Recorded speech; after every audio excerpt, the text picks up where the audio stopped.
The first part of that is literally the title of my 400-page doctoral dissertation that I wrote, where I looked at characters in Victorian novels who I had called unenfranchised, meaning that they were either not the firstborn, they had bad luck.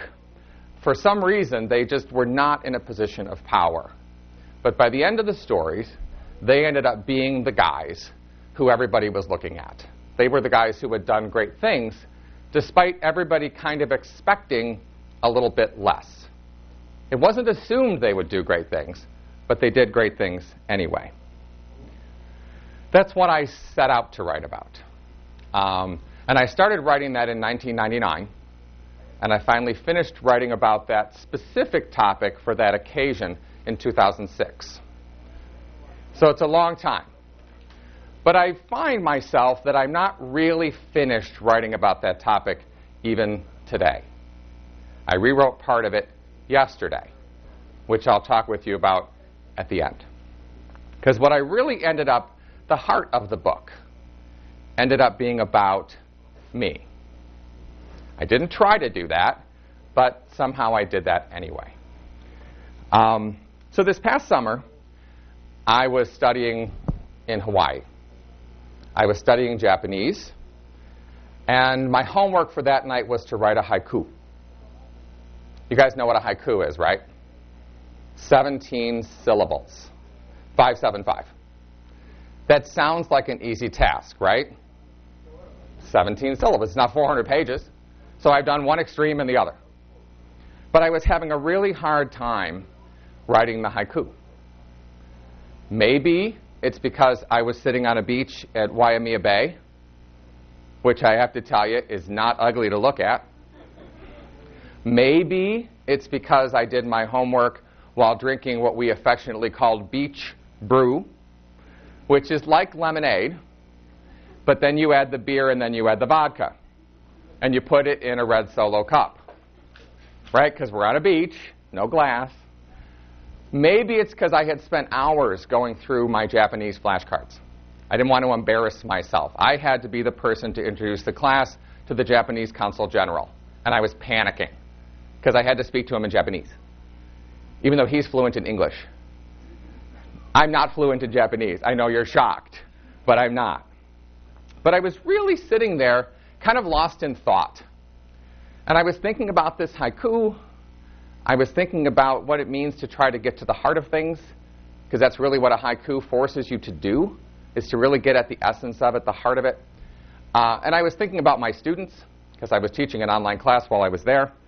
And my constant struggle to get my students, and some of my students are here today, to get to the heart of it, to ask themselves one word. They had to sum up that huge project in one word. What would it be?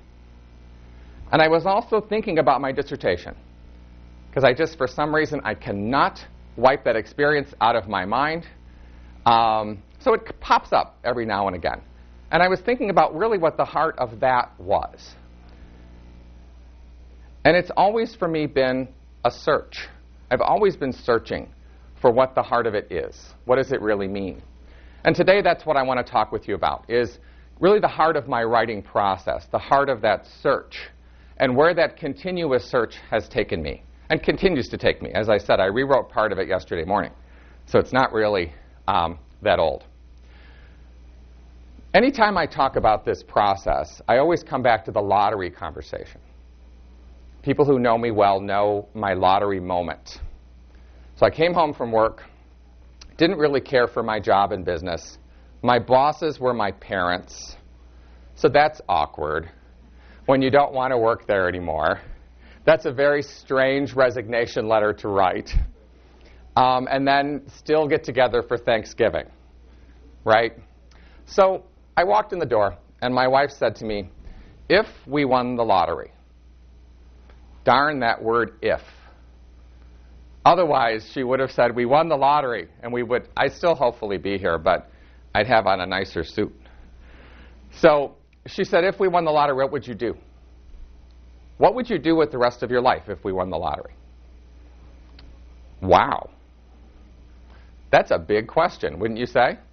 What are you going to do for the rest of your life? And I was sitting there thinking, what would I do? Wow, I don't like my job. This was not news to people who knew me, certainly not news to her. She had to listen to me complain about it all the time. And my bosses, a.k.a. mom and dad. So I'm thinking to myself, wow, I've always loved teaching. When I was a little boy, I would go with my grandmother to the public school on holy days. We had a lot of holy days back then at the Catholic school, so I was off a lot. And I would go with my grandmother, and she taught first grade. And I would go and be her little teaching assistant, my first experience as a TA. So I've always liked that. I've always loved reading, art. I was an English major in college. I was president of the Glee Club. I conducted the Glee Club. Wow. In my first business interview, they said, what makes you different from everybody else? I said, I'm the best writer you're ever going to meet. But here I am in business. And I had dodged all of those things all of that time. I never actually did what I wanted to do. I did something I didn't like. And I think the more important moment there of the search is not what am I doing and what would I do, but why? Why am I not doing it? Why do I keep avoiding those things? Really, the things that make me different. I'm avoiding all the things that make me different because I want to fit in. I wanted to fit in a family who was real involved in business. I worked for my family business. Isn't that obvious? I kept trying to avoid those things, and then I'm thinking, why? Why am I going to keep doing this? I was young then. I'm not young now. I was young then. So I literally took a huge leap of faith in that moment. And I said, this is the line that I say all the time. I said I would go to college, I'd go back to grad school, I'd get a PhD, and I would teach college. That's just what spewed out in that moment. And my wife said, we didn't win the lottery, but if I were you, that's what I would do. And we'll figure out a way to make it happen. That's what you should do. So I did, right? It was that easy. I just decided to teach college, so I walked in the next day and I was teaching college, right? It's a long journey between there and the moment when I walked into the first classroom. But I had to change my life. And I did it, again, by actually asking myself what I wanted. And I say this to my students all the time. What do you want to say? Well, I had never said what I wanted to say. And I want all of you to say it sooner than that. Unless you have a super, super nice wife like I do, who said, let's make a change here. Okay? So, on to graduate school. Easy peasy, right? Graduate school is super easy. Okay? So I tell my students all the time, I know what it's like to be in school after a break. I know what it's like to have a full-time job while you're in school. I know what it's like to be married while you're in school. Part of the time I was doing this, I had a brand new baby at home. I know what all of that is like. They don't seem to believe me because, well, I'm this middle-aged guy now, right? I seem to know what I'm talking about, but that's not the way it's always been. I sat in graduate school, and I didn't think about this a whole lot until much later, but I always felt like someday somebody was going to figure out that I had no idea what I was talking about. That, in fact, I didn't know everything. I was scared to death they would figure out I was a total sham because someone in the room always seems to know more than I do. Right? Anybody ever had those feelings? They're going to figure it out. Well, ultimately, again, as I said, I know where you've been. I went there, took a huge leap of faith, and went there. And every time I think of graduate school, I think about this one moment. I was sitting in a classroom, and we were talking about Jane Eyre, which I love as a book. But we kept talking about Jane. We kept talking about all the women. And I have no problem with talking about the women. I really don't. Right? I like women. It's not a problem. But I raised my hand and asked what I thought was a fairly innocent question. I said, what about the men? That's all I said. I didn't say down with women. I said, what about the men? And one of my classmates, named Catherine, she stood up. She was so mad. And she said, the men don't matter. Thought, okay, the men don't matter. Thank you so much. But you know what? It's grad school, so you can't just stand up and smack her. That's not cool. So I had to actually figure out a way to answer the question in the way the graduate students answer the question. So what am I going to do about it? I'm going to research it. I'm going to write about it. So I wrote about it for 400 pages and 7 years. I looked at the guys in the books. I saw some patterns. One of the patterns that kept striking me was they keep talking about these younger guys. The older brothers, a lot of times they were jerks. They were born into the expectation they would rule the world. And then a lot of times they did. And they didn't have to be nice about it. Didn't have to work with other people. It didn't matter because they ruled the world. But their younger brothers were often talked about as these nice guys who were very adaptable. They could roll with the changes. They also were often very nice. They're just nice guys.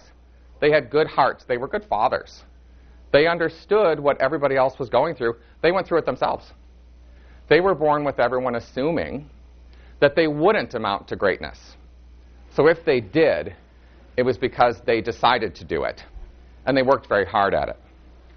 And after I had turned in the 400-page magnum opus, the sigh of relief as I'm driving down Lakeshore Drive, it hit me.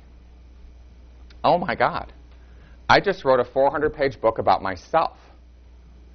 And I know that seems perhaps egocentric, but it's hard for me to separate myself from my writing. And I was talking about that with my students in class today. I think that's why writing is so hard, because it's hard to separate yourself. Because the reason you care about what you care about is because of who you are. That's why you care. And when you care, it's hard. It's especially hard to be honest about it. So I kept writing, I kept searching, but it wasn't over. And in 2010, when my co-authors and I, Troy and Mike and Eric and I, decided to write a textbook, I was writing the chapter on my writing process. How do you do it? How do you get it going? And I used my dissertation as my example. And I was writing about it and talking about the stuff we just talked about. And my friend Troy says to me in one of our little meetings, there's something you aren't saying here. Right? There's just something you're not saying. I can tell it. I know you. I don't know what it is, but you just aren't saying it. I know it. So I rewrote it. And I acknowledged in there, in my writing, very honestly, that what I was writing about was myself because I am a younger son. I grew up in the shadow of an older brother who's an amazing guy. He really is. But he was valedictorian. I was right behind him.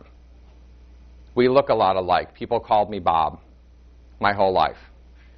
My older brother then went to Yale, where he was summa cum laude. Then he was a Rhodes Scholar and has a PhD from Oxford. Then he went to Harvard Law School. And now he's a 46-year-old federal judge in Chicago.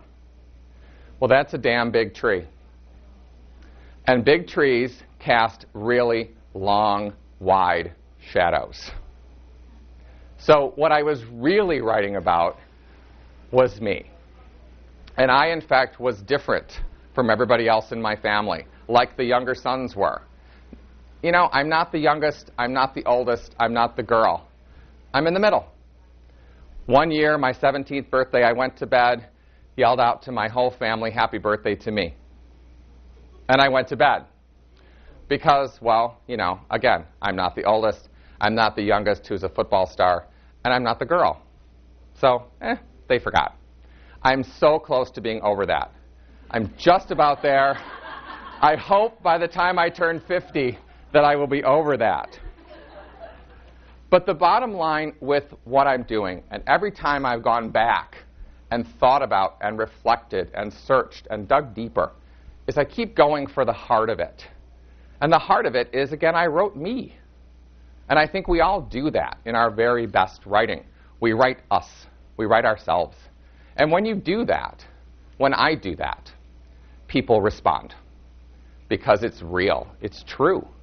It's the authentic writing. It's the authentic you. So back to, very quickly, to my haiku, because I know I'm at the end. But you know it's only 17 syllables. So here's the haiku I wrote that day on the beach.